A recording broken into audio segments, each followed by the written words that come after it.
जय गुरुदेव. माझं नाव रावसाहेब आहे. मी एक डॉक्टर आहे आणि मी नांदेडचा रहिवासी आहे.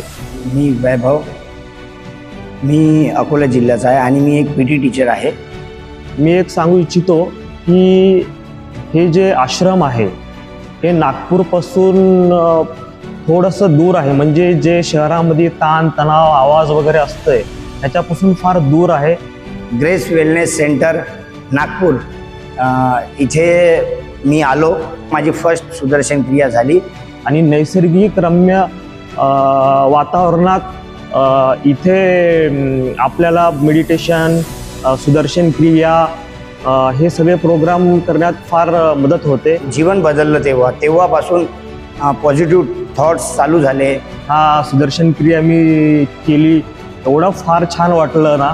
असं वाटलं की मी काय याच्या पहिले थोडं काही दिवसापूर्वी आलो असतो, एका वर्षापूर्वी आलो असतो तर माझं हे जीवन एकदम चांगलं झालं असतं.